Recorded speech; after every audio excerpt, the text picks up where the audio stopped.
The mirror was already in place before the first shoe was dealt. That's the part that gets me every time I come back to this story. The planning, the patience, the sheer nerve it took to walk into a casino with a system this brazen and sit there for hours like you had absolutely nothing to hide. Let me take you back. March, about 4 years ago, the Grand Caldera Resort, a mid-tier but high-ambition casino in Reno, Nevada. The kind of place still fighting to carve out its slice of the high-roller market. Grand Caldera had been open about 3 years at that point. 1,200 slot machines, 14 table game stations, a Baccarat pit that seated 12, and a surveillance infrastructure they were extremely proud of. 42 cameras covering the casino floor, 3 of them dedicated specifically to the Baccarat area.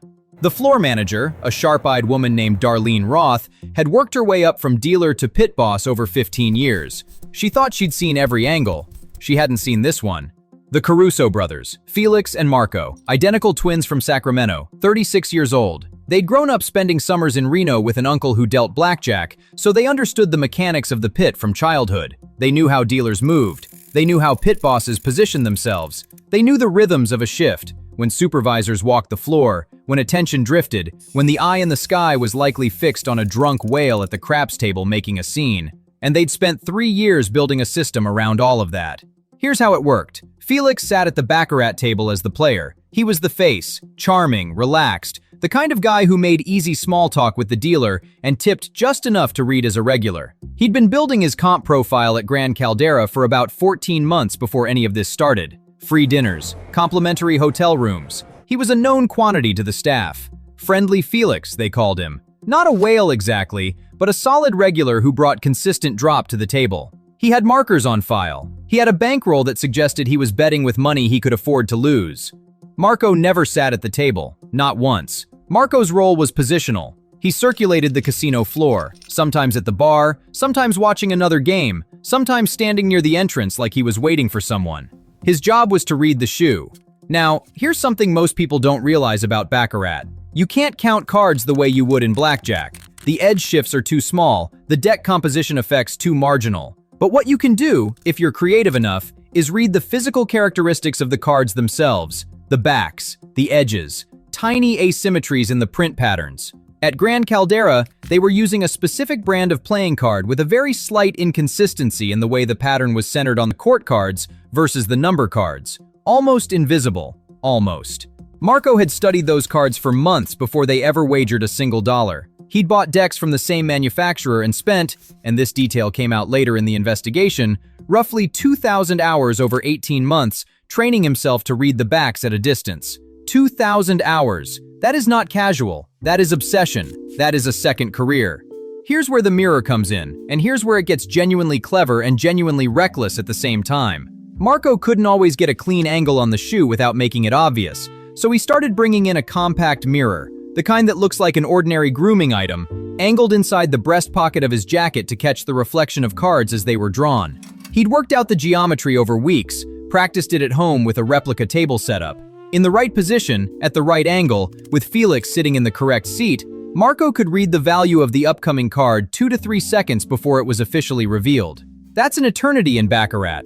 That's enough to signal. The signal system was elegant in its simplicity. No earpieces, too detectable. No texting, phones get flagged. Instead, Felix watched Marco's hands.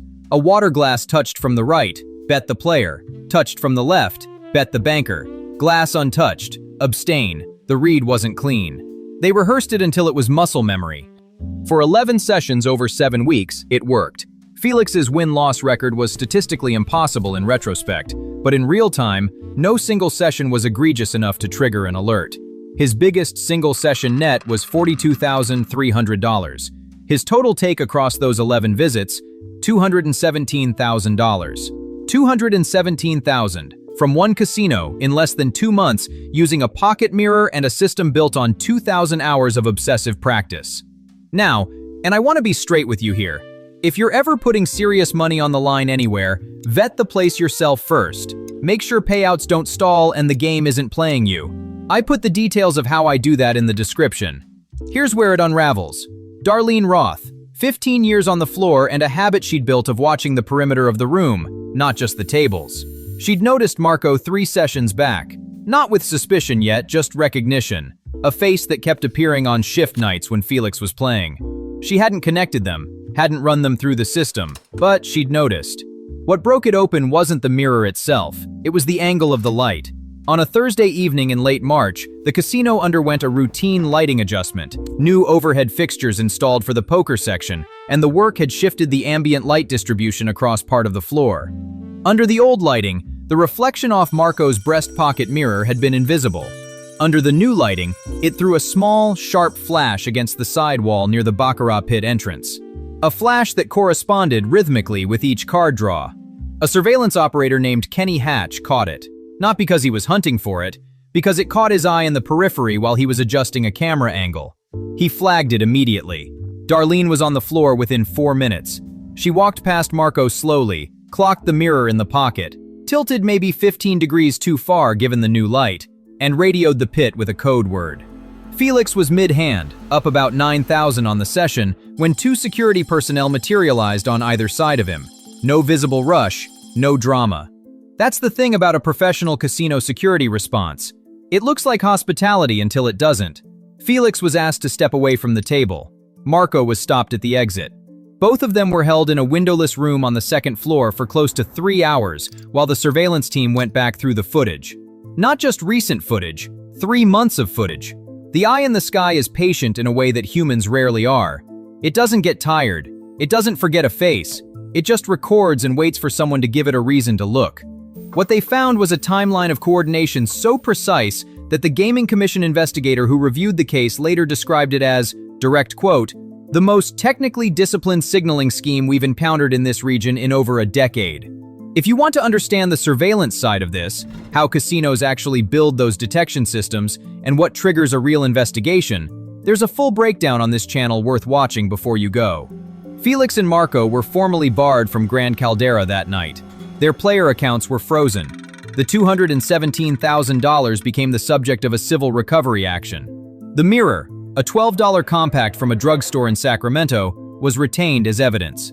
And Darlene Roth received a commendation from the resort's general manager, though she later told a colleague she was more interested in the new lighting rig than the credit. If this kind of deep dive is your thing, you already know what to do. Here's the question I keep coming back to. 2,000 hours of preparation, 18 months of groundwork, a genuinely sophisticated system that worked for nearly 2 months straight. And in the end, it was a $12 mirror and a lighting contractor that brought it down. So here's what I want you to settle in the comments. Were Felix and Marco brilliant operators who got undone by one piece of bad luck they couldn't have planned for? Or was the system always going to collapse, and they were just too far inside their own plan to see the exit? Because the way I read this story, the most impressive thing they built was also the most fragile. And honestly, that's true of most things that look like genius from the outside.